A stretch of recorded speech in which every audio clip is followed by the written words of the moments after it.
You can't make the most of your data if it's stuck in different silos. If it's scattered across the cloud, on-prem, and with your apps, then it's hard to access, hard to work with, and increasingly expensive. Now you can see it all and manage it all from one place. Welcome to Data Done Right. You can start managing your data, not your infrastructure.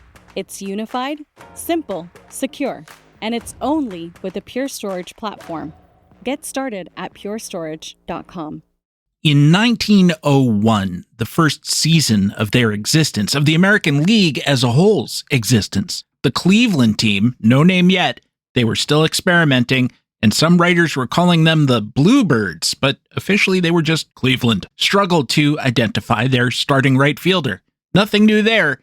They began the season with Ollie Pickering, who sounds like he should have signed the Declaration of Independence. But no, he was an outfielder at the turn of the 20th century. They needed to move him to center when the opening day center fielder, C. Frank Frenchie Jennings, I think that's how you pronounce it. It could be Jennings or Jennings. I don't know. I wasn't there. Don't blame me. These things don't always come with pronunciation guides. He was 34 years old. It developed that he wasn't a major league hitter, although that shouldn't have been news. He had proved it long before. They probably knew that going in, but every American League team that year was functionally an expansion club, and they only had so much latitude in the matter. Moving Pickering gave a player named Jack O'Brien, not Jacques O'Brien, but Jack O'Brien, that one's pretty clear. It gave him a chance in right field. He was a much better hitter than Jennings, but that's like saying Anthony Volpe is a far better hitter than I am. Cleveland's manager, Jimmy McAleer, still had problems to solve, and that was when a 22-year-old ex-pitcher stepped forward to plug the breach. Though only for a moment. He was born Irvin King Harvey, but history knows him as Zaza. Wait, can I do that again? Because that was fun. History knows him as Zaza. Cool, we're cool, right? Zaza, I'm not going to do that every time, was from Saratoga, California. He made his way up through the minors as a pitcher, performing well for the Sacramento Gilt Edges of the Pacific Coast League at the turn of the 20th century. The Cubs, who were then the Orphans, snagged him in the 1900 Rule 5 draft. The Rule 5 draft goes back quite a ways. He was 21. The Cubs gave him the briefest of looks before sending him to Minneapolis, and the next spring, he jumped to the White Sox. Again, these new teams were functionally expansion clubs, so they had more opportunities for an untried player. They gave him 9 starts and 7 relief appearances, and he wasn't awful. The league ERA was .366, his was .362. Still, he went only 3-7 for a good team, and they paid more attention to the record back then. Clark Griffith, the manager, or Charlie Comiskey, the owner and GM, sold him on to the Clevelands, Bluebirds, whatever. They didn't bother with asking him to pitch and stuck him in the outfield. And this testifies to the inchoate nature of the American League in 1901, he killed it. In 45 games, Zaza hit .353 with a .392 on-base percentage and a .549 slugging percentage. And if you are inclined to think that that was a small sample fluke, well, he came back in 1902 and hit .348 in 12 games. That was a small sample fluke. Or maybe it wasn't. We really can't know. So pause for a moment. Why was Irvin called Zaza? According to John Skipper's book on baseball nicknames, it derived from the fact that he was a redhead.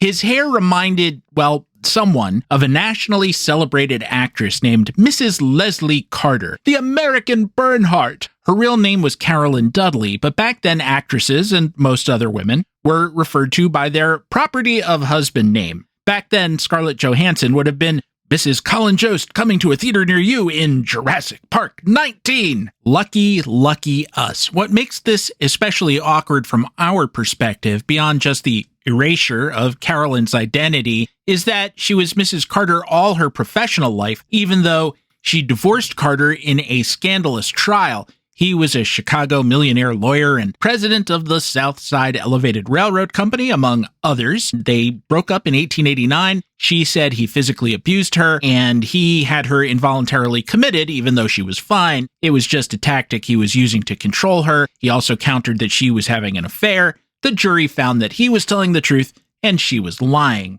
I guess we have no way of knowing. so I suppose we should leave it alone. There's no particular reason to note this, but Mr. Carter exited in 1908. He had been choked by gas in his home in November 1907, spent most of a year in a coma, and then expired. They had a son together, Mr. and Mrs. Carter, Dudley, named after her maiden name. Dudley chose to live with Mom, so Dad disinherited Dud. Ugly. Mrs. Carter was a redhead. Almost every story about her mentioned her crimson tresses.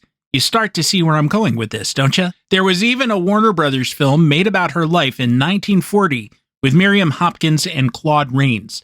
Look up some clips if you can find them, because there's dialogue in that with Claude Rains playing Mrs. Carter's mentor, David Belasco, and he really makes a meal of some of those lines. The title, The Lady with the Red Hair. The real Belasco, with whom she had a falling out after she got remarried without his permission, apparently, remembered their first meeting this way. I saw before me a pale, slender girl with a mass of red hair and green eyes gleaming under black brows.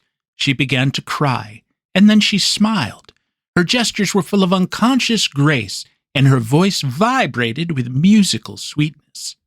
So why wasn't Irvin Harvey known as Carter, or Mrs. Carter, or Leslie? It wasn't because he vibrated with musical sweetness, but rather because Mrs. Carter's big hit of 1898 was Zaza, originally a French play, which is about a prostitute who becomes a singer. Well, let me take that back.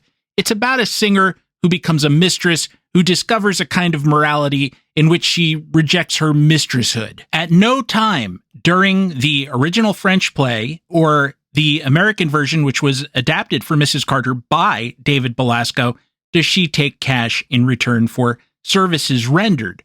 Rather, she is just an adult sexual being, and at the turn of the 20th century, that was enough for male critics in particular to write her character off as a prostitute, even though all she's really guilty of is having a relationship or an affair or a situationship, as we might call it, with a male admirer who she doesn't know for 4 of the first 5 acts is married.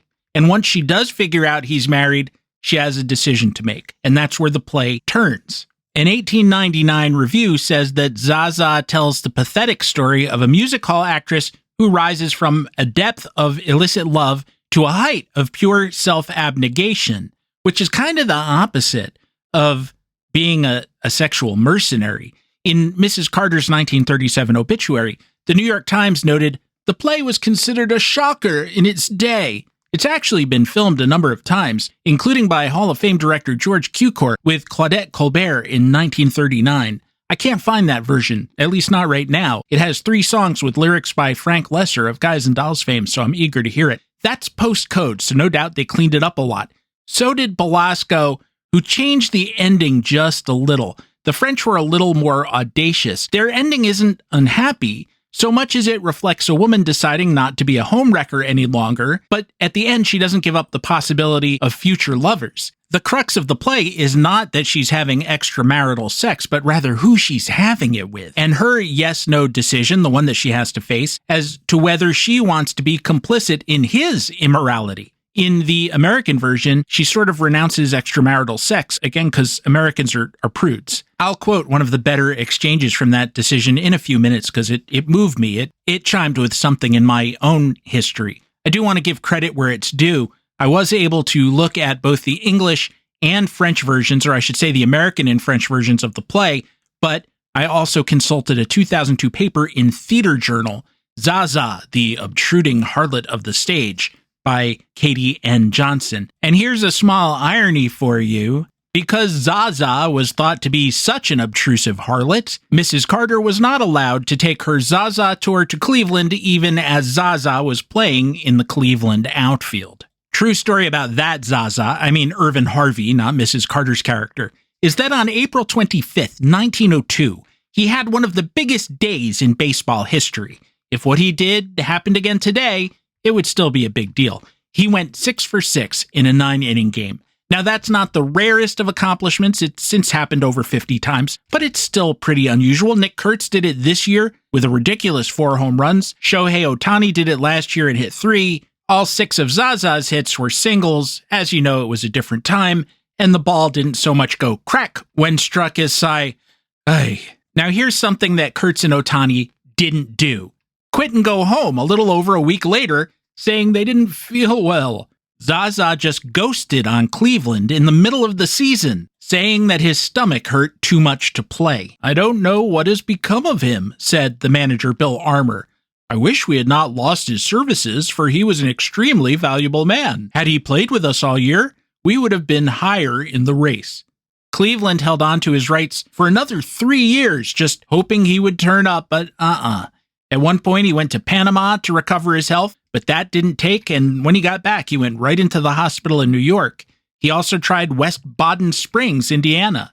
The Californian with the sunset locks, as they called him, never did return to the game. Decades later, when researchers were trying to fill in gaps in the game's records, it was noticed that no one knew what had happened to Zaza. They figured he was dead, but they couldn't say when or where. A researcher eventually found out that he had left us in Santa Monica in 1954. The infinite inning has now dealt definitively with the only Zaza in Major League history, as well as the only outfielder named after a fictional chanteuse from a 19th century play as portrayed by a redheaded actress. There's no major takeaway here, except maybe something about the mysterious nature of tummy aches.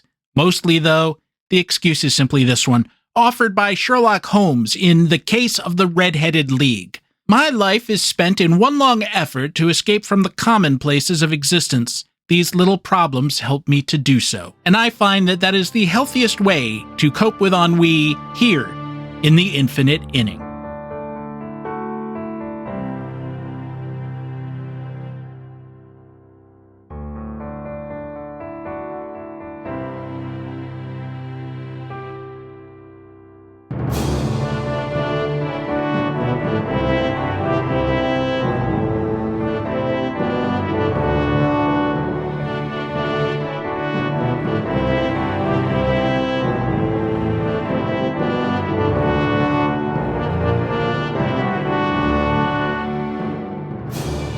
Well, hello there. Sanitary drinks, Duffy's famous unfermented, pure apple cider, drawn from the wood and airtight packages, is on sale at the Exposition Grounds, a pleasing ice-cold drink at 5 cents per glass. Try it. I don't know why that stuck with me. It was an ad I happened to see while spending days in 1901 for our mutual entertainment and edification. What haven't I said yet? Welcome back to the show, episode 344 in an ongoing series. I'm very pleased to be back with you and to have you back with me. As always, as ever, I am Stephen Goldman. There is simply no escaping it. Particularly for me, you have some other options, and I am here to guide you, to escort you as we travel to the past on a mission to better understand the present, the time machine being mostly, but not entirely, the game of baseball. Did you pack a bag lunch? I hope so, because as that ad suggested, you can't always rely on things being clean in 1901. From the fifth act of the original French version of Zaza, not in French, but in English, Zaza says to her now jilted lover, who is arguing that despite his marital status, they still love each other, so they might as well get back together, or at least hook up a bit. I know what you are going to say. What I refuse you today, I'll give tomorrow to others whom I don't love the way I love you. The lover says, and who won't love you as much as I love you? Zaza. Lovers for a month. I have enough that I could resell them. If in a month I could separate from you without suffering, it would mean that I didn't love you as much as I have. If I loved you as I did, I'm going to suffer again as I've already suffered. Once is enough. I've suffered enough. I don't want to start again. I went through something like that conversation once, a long time ago, during my single years. Why are you going off to be with people who don't care about you as much as I do, and who you don't care about as much as you care about me? And the answer was, because that has fewer consequences than being with you. It's not as serious, so that's my choice. You have to live with it. And you do. And I did. But I've never forgotten. Here's a fun baseball bit that I came across I just wanted to share with you. I was writing about some old Dodgers outfielders as part of my column at Baseball Prospectus this week. More on that in a moment. And I came across outfielder Albert Ty Tyson, who had a brief major league career with the Dodgers and Giants from 1926 through 1928. He had been a 34-year-old rookie, so good on him for making it, and it's not precisely surprising given that he didn't have a long shelf life. It might be that there's more to that than meets the eye. It was just an odd career all around in that he started in the minors at age 20 or 21, not unusual, played in the International League and American associations for 5 years, and then seems to have given up and gone home.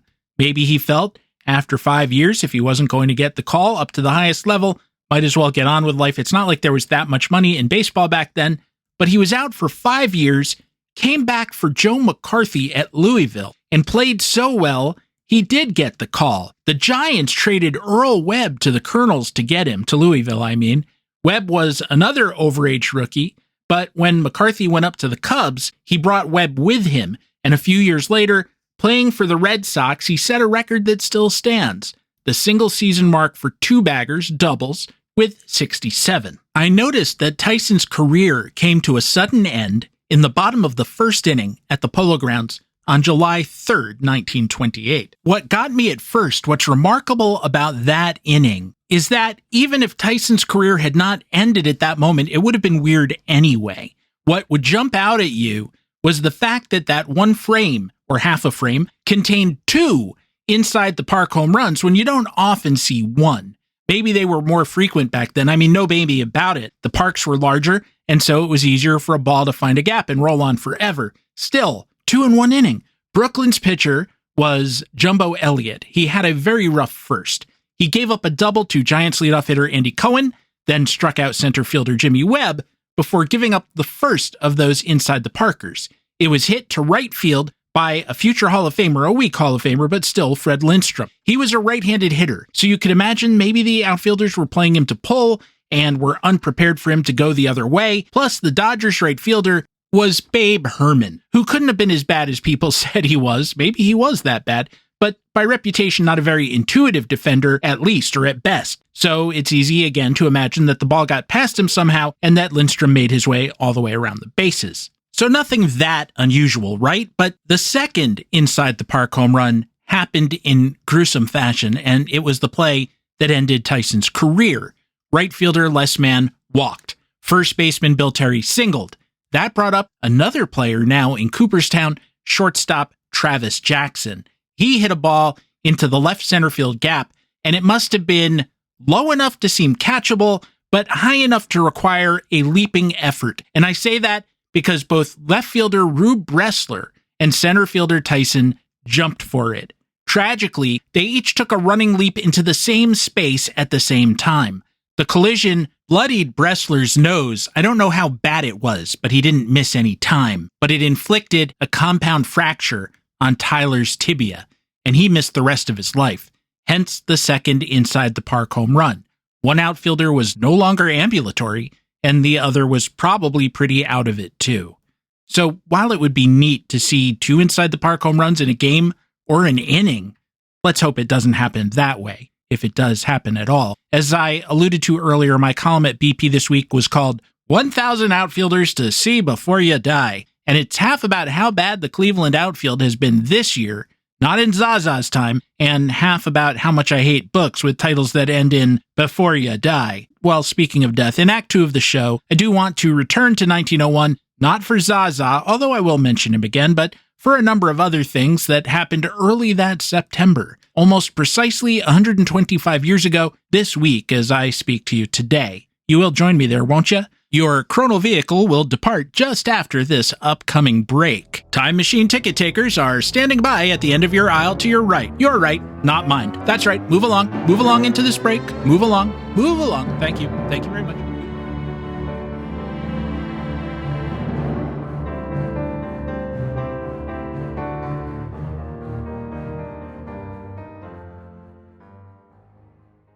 Trying to lose weight? It's time to try Hers. At forhers.com/4u, you can access affordable, doctor-trusted weight loss treatments tailored just for you. These include oral medication kits or compounded GLP-1 injections. Through Hers, pricing for oral medication kits start at just $69 a month for a 10-month plan when paid in full upfront. No hidden fees, no membership fees. You shouldn't have to go out of your way to feel like yourself. Hers brings expert care straight to you with 100% online access to personalized treatment plans that put your goals first. Reach your weight loss goals with help through Hers. Get started at forhers.com/4u to access affordable, doctor-trusted weight loss plans. That's forhers.com/4u, forhers.com/4u. Paid for by Hims and Hers Health. Weight loss by Hers is not available everywhere. Compounded products are not FDA approved or verified for safety, effectiveness, or quality. Prescription required. Restrictions at forhers.com apply.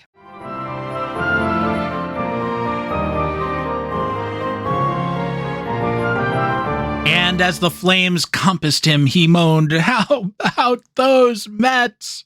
Don't ask that question. Not a good question to ask this week in September. What a strange, difficult, and disturbing week we've had as a nation.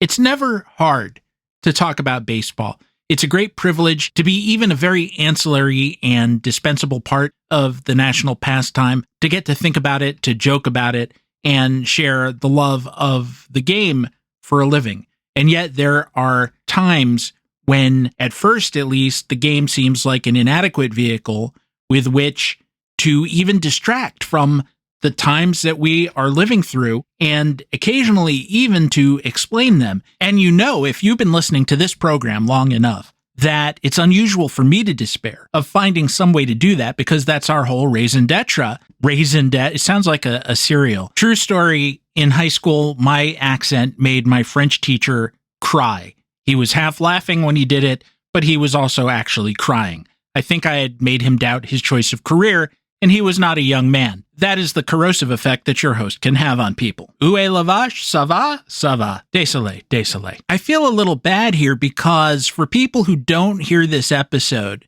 immediately after it comes out, it's going to sound like I'm being terribly coy about what happened this week and why it was so hard for me to find a perfect analogy in baseball. And here's the thing. It's not that I'm being coy. I just don't want to mention it specifically. I don't want it here for a lot of reasons. So suffice it to say that there was an unexpected episode of violence in the nation that resulted in a death. And some people seem to sincerely feel that loss and be disturbed by it. And there are a lot of reasons to feel disturbed by it, no matter how you felt personally about the individual whose life was ended by this incident. It wasn't someone who I had ever thought about at all, if I'm being honest with you. Simultaneously, there are those out there who want to profit by it, to exploit it, and it seems to me to be using it insincerely as a vehicle to further some other agenda. And again, I don't want to debate that aspect of it with you.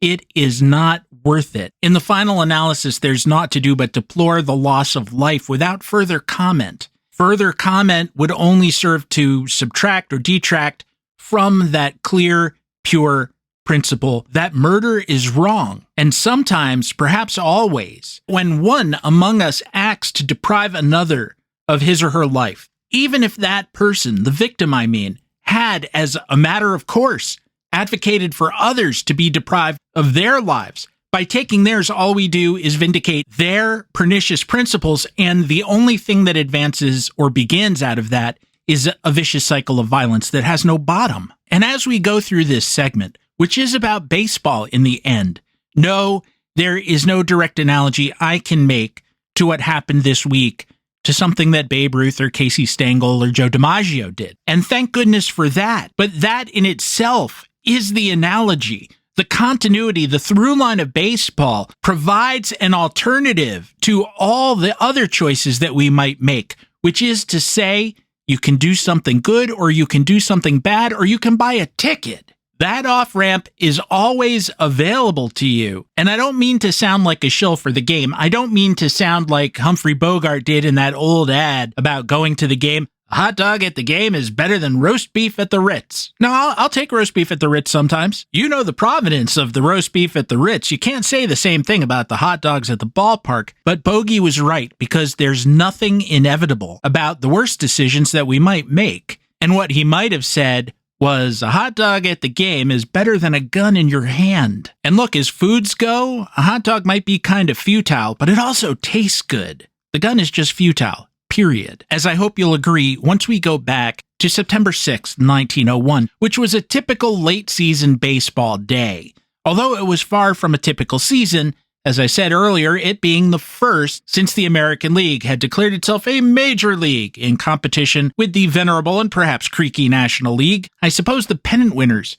aren't too well remembered, given that it was long ago and the World Series had yet to come about. The National League was won by the Pirates, how quaint, and the American League was won by the White Sox, which ditto. The former team was still absolutely loaded 2 years after the NL had folded the Louisville team, not the same Louisville team that Joe McCarthy had later. That was in the high minors. This was actually a National League team that was killed off as part of the contraction of 1899 after the American Association Wars. You don't need me to go through all that again. We've talked about it a lot of other times. If you would like me to, write in. I'll do it next time. That contraction brought Hans Wagner to Pittsburgh. He hit .353, .417, .494 that year with a league-leading 126 RBIs. He also led the league in stolen bases with 49, and he did that while playing all over the field. He didn't settle in as a shortstop until a few years later. That Pirates team also had what is probably still the best collection of starting pitchers they ever had.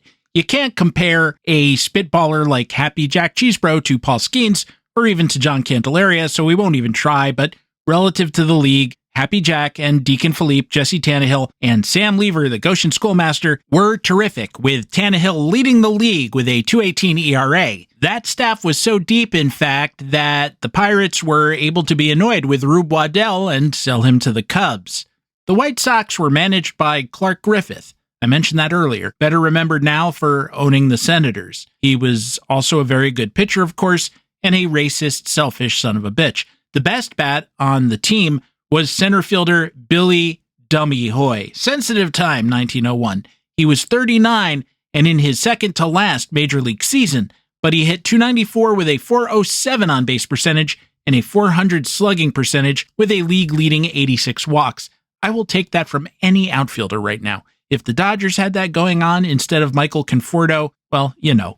The two leagues played a full schedule, or a foolish one that day, with a ton of scoring. The Pirates thwacked the Giants 15-2 in Game 1 of a doubleheader with their center fielder, Ginger Beaumont, a very good hitter whose career was just a little short for him to get Hall of Fame consideration, going 5 for 6 with 5 RBIs. He had 2 doubles and a homer. Lever went all the way, allowing 1 earned run. The second game, the Pirates won that 13-4. The Giants were just a bad team back then, with John McGraw, as we'll see, still in their future. That was a 6-game series they were playing, consisting of 3 doubleheaders, and the Pirates swept all 3 by a combined score of Pirates 80, Giants 23. The crowd? Don't mention it, said the New York Evening World. Merely a gathering, and for a Saturday at the Polo Grounds, it was sad.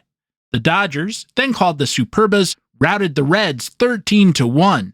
The Reds' right fielder that day was Wahoo Sam Crawford, better remembered as Ty Cobb's outfield partner frenemy in Detroit.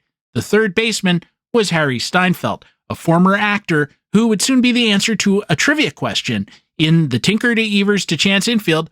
Who was the third baseman? He's also the answer to the question, who is resting in Grant's tomb? The Superbas were another team to benefit from the National League's contraction, because one of the teams that folded was the Baltimore Orioles. There was kind of a tug of war between Baltimore and Brooklyn factions as to which of the two teams were to be killed off, given that both were now owned by the same people, including manager Ned Hanlon, who had been the force behind some great Orioles teams of the 1890s.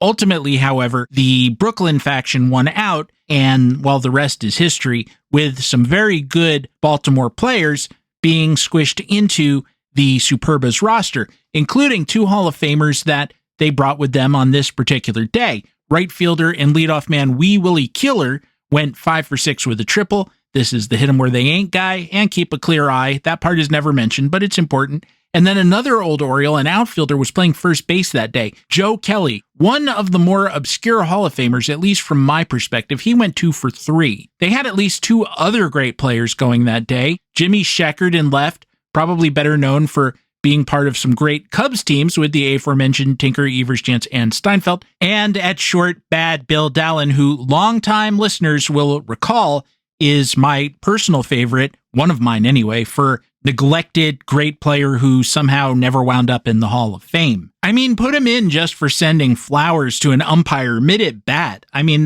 that's awesome. We covered that in a prior episode. And of course, you've heard me quote one of my all-time favorite baseball lines. He said this when he was manager of the Dodgers later on. You thought I wouldn't get Casey in here one more time. Casey was only 11 in 1901, so he's not the most germane to these stories. But Bill Dallin was, 10 years after this, or 12, Casey's first major league manager. Ultimately, he was fired, eventually to be replaced by Wilbert Robinson, Uncle Robbie, who kept the team for most of 20 years. You will forgive me for repeating this one more time. I love it so much. I think about it at least once a week. I promise you I do. It has relevance to things. Right after Dallin was fired, but before Uncle Robbie got the job, some beat writer, relatively insensitively as far as I'm concerned, went up to Dallin and said, "Who do you think will replace you?" Dallin replied, "I don't know, but it won't be you, you son of a bitch." One aspect of this baseball day that confused me for a few minutes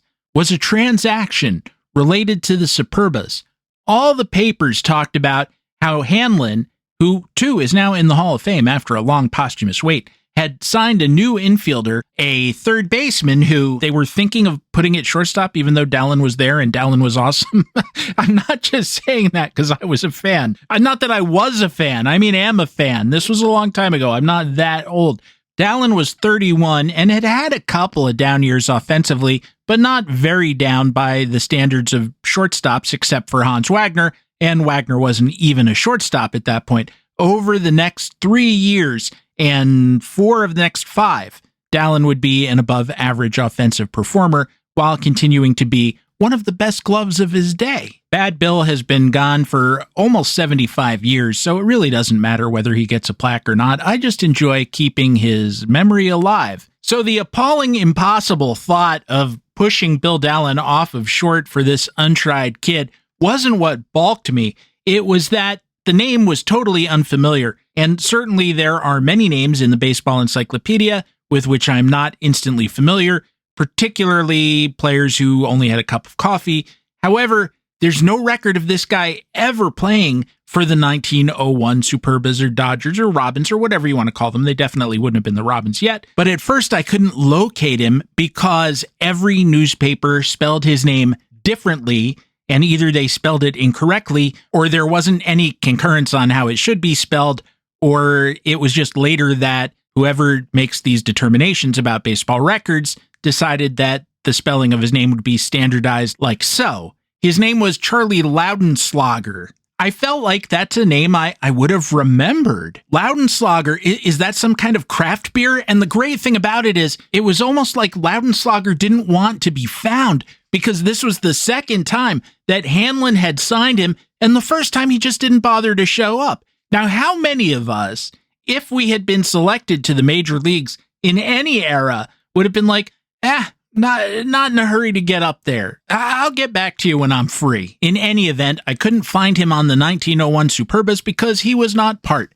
of the 1901 Superbas. They farmed him out. He didn't make it to Brooklyn until 1904. He got 1 game and 2 at-bats. The Superbas lost. It's not important. I just love these old reports about hot prospects who are going to push Bill Dallin to the bench, and then they turn out to be Charlie Laudenslaughter, Leidensugar, Ludendorfer. I give up. There's so much, in fact, about that day that makes you want to not give up, but rather go back to the books because your education feels so incomplete. The Cardinals and Braves played that day, and there were 4 greats in that game, at least insofar as Cooperstown was concerned. Jesse Burkett, 400 hitter, and shortstop Bobby Wallace with the Cards, sliding Billy Hamilton, and pitcher Vic Willis going for the Braves. It was sliding Billy's last season. I didn't remember he had made it out of the 19th century, and I have to admit, I rarely think of Willis at all. Managers that year, who in some cases were also players, included Jimmy Collins, Connie Mack, John McGraw in the American League with that circuit's version of the Orioles, which would soon be folded to allow the Yankees into the league. Folded after McGraw absconded to the Giants with a whole bunch of the best players, of course.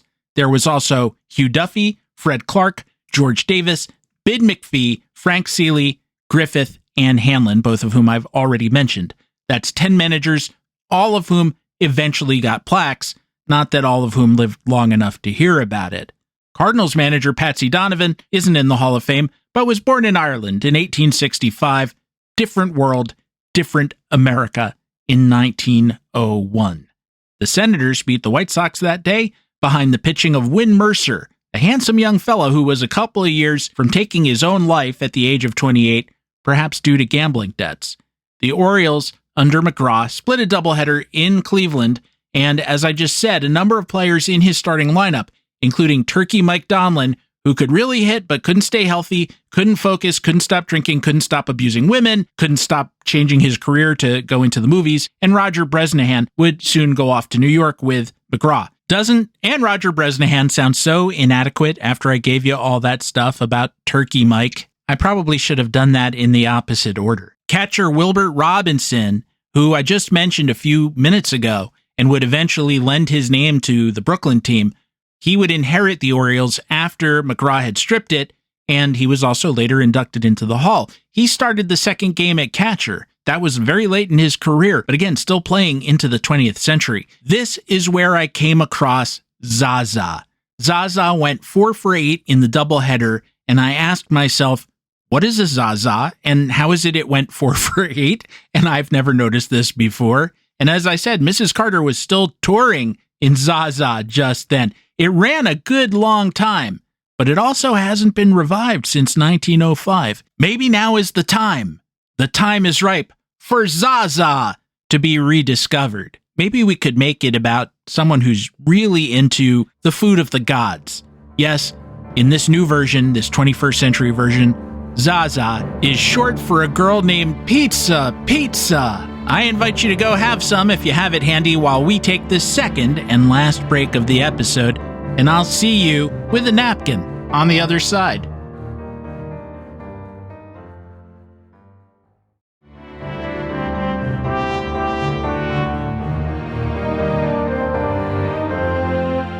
So I have a final note from that day, September 6th, 1901. The Phillies beat the Orphans, that is the Cubs, 3-2. The Phillies had a great outfield just then. Ed Delahanty in left, Roy Thomas in center, and Elmer Flick in right. And a weird note about that. Flick eventually jumped to the A's and then ran off to Cleveland when the Phillies got an injunction. The same thing applied to Nap Lajoie. Flick's career ended early. Not as early as Zaza's, but still, there are similarities because, you guessed it, he went to Cleveland and started having stomach pain.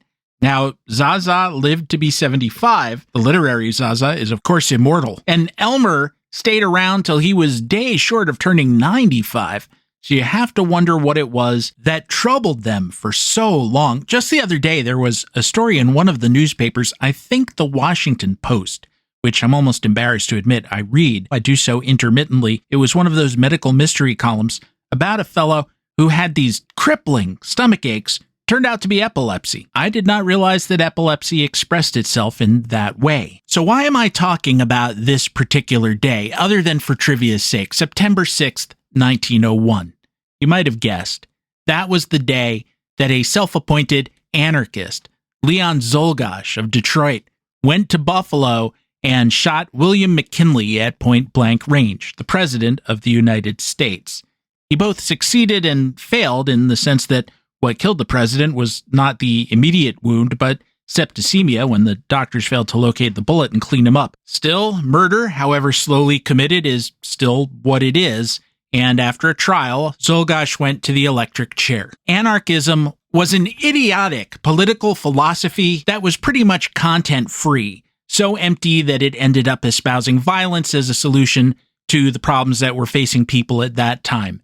Any philosophy that shouts, blow everything up and cavort in the ruins, is about wish fulfillment and psychopathy, not reality. In the absence of some rules-based order of some kind, all humans end up doing is hurting each other. And the long struggle over the centuries, the millennia, has not been to find a way to do without rules, but first to have them at all, so that the strongest and most powerful among us are somewhat constrained, and then secondarily to structure them in such a way that they're not circumvented so that the most powerful among us can't get what they want anyway. And that's a struggle that goes on every day in every country of the world down to the present day, and will never end. The reason the anarchists got to such a dire place and painted themselves into such a terrible corner is that they were frustrated by lawlessness of another kind, the out-of-control, rapacious capitalism of the late 19th and early 20th centuries. Not that capitalism ever really stopped being those things, and even in the present day, it's going to insist that we bake the planet because too much money is invested in fossil fuels to avoid the losses that would come if we stopped. For a while, though, workers had rights, and the appeal of anarchy diminished. Anarchists argued we should question all flavors of authority, which was good. Anarchists said we should bomb buildings, which was dumb. Here's the thing, though. Czolgosz didn't speak for any monolithic anarchist group, which didn't exist in any case.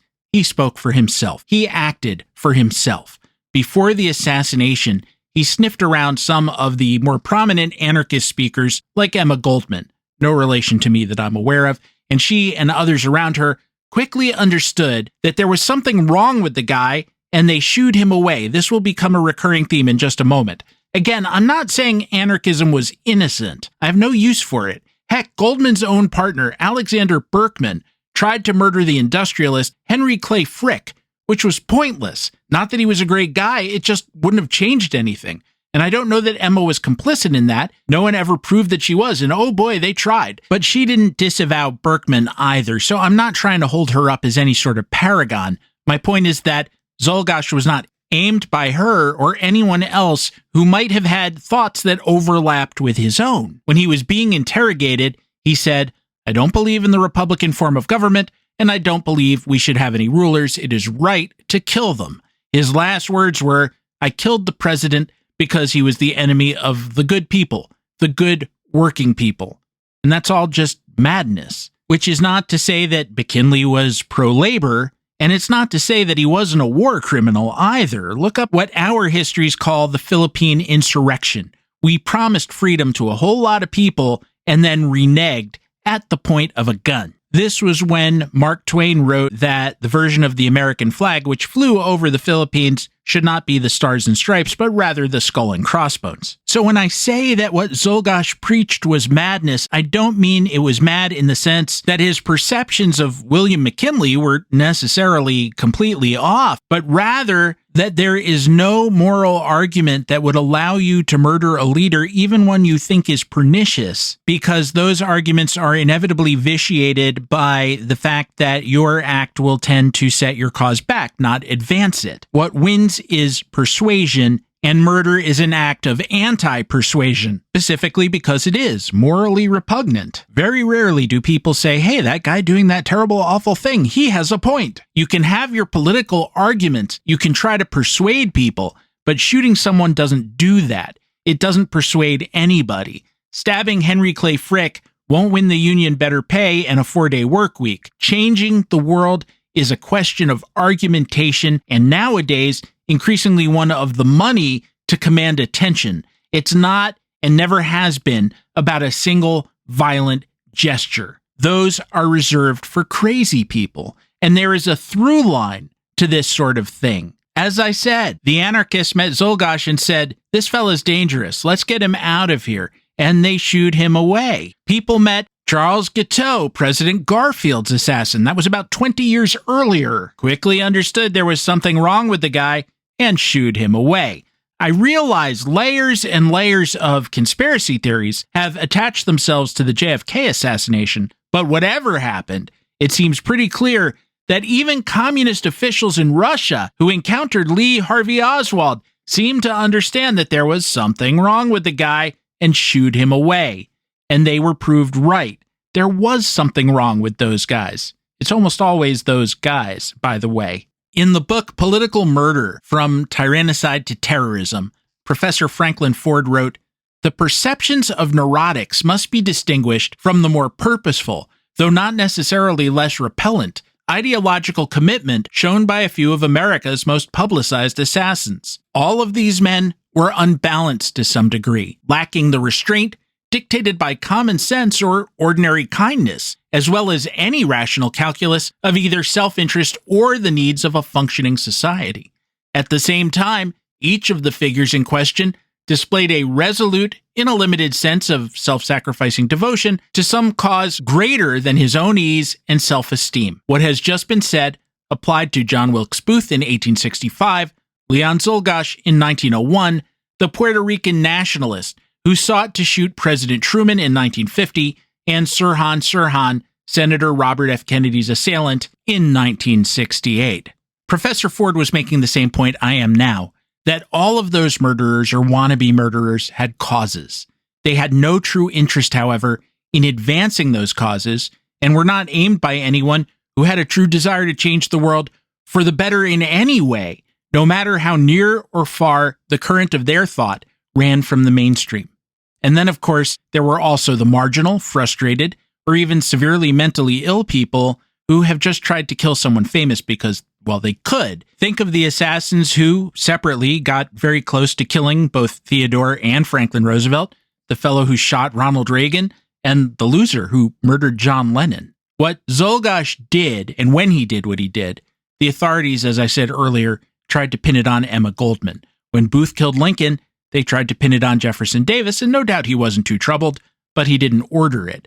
For all I know, when Guiteau killed Garfield, they tried to pin it on chronic masturbators. Guiteau had a bit of an addiction there. Whoever or whatever gets blamed for causing the latest bad act in this country, and until this morning, when things became a little clearer, the blame for the latest thing was going to be put on, quote, transgender ideology or something equally incoherent. And what it seems to have been instead was a young man who, like some previous young men I've mentioned, should have been taken in hand at some point, somewhere, someone, by someone. All these years later, we don't really have the tools for that. John Wilkes Booth's last words were, useless, useless. So maybe he got there at the end. Maybe he understood, with a bullet in his spine, that he had espoused a simplistic, bloody fix for a complex problem. Same for all of these other guys. Better then, rather than go to Buffalo, Czolgosz had stayed in Detroit. The Tigers took on the A's that day, and though they got in only 6 innings, the home team still romped 8-3. Connie Mack's club had Nap Lajoie hitting .415. Didn't matter. Useless. Useless, right? But so is condemning the speech or thoughts or lives of thousands or millions based on the actions of one person whose disturbed thinking led him to do something they never would. Maybe blaming is sort of like trying to ban the 1919 Reds players from baseball because they happen to agree with Chick Gandil that they should have won that World Series. It doesn't make them complicit or even fellow travelers. It just meant that for a moment, some electric impulse of their thoughts happened to align with those of the immoral crazy person. But the act, that was all Gandil's. I don't know about you, but I'm happy to put this particular week in the rearview mirror. Should you wish to join me in that voyage away from it, you can do so on social media at stephengoldman.bsky.social. You can also write us, by which I mean me, at infiniteinning@gmail.com. There's still a Facebook group that is still coming to an end. Simply go to Facebook, search on Infinite Inning. If you happen to do so today, you'll find a couple of pictures of both Zazas, that is Mrs. Carter, and Mr. Harvey. Should you wish to support the show, and I very much hope you do, please visit patreon.com/The Infinite Inning. Gear of a rudimentary kind available at the-infinite-inning.creator-spring.com. Original soundtrack available gratis at casualobservermusic.bandcamp.com. Finally, should you find yourself with the proverbial moment to spare, please go to the podcatcher of your choice and rate, review, and subscribe. And if your podcatcher doesn't let you do those things, write some famous Broadway producer, or maybe the Schubert Organization, and say you really want to see a certain play back on Broadway after all these years.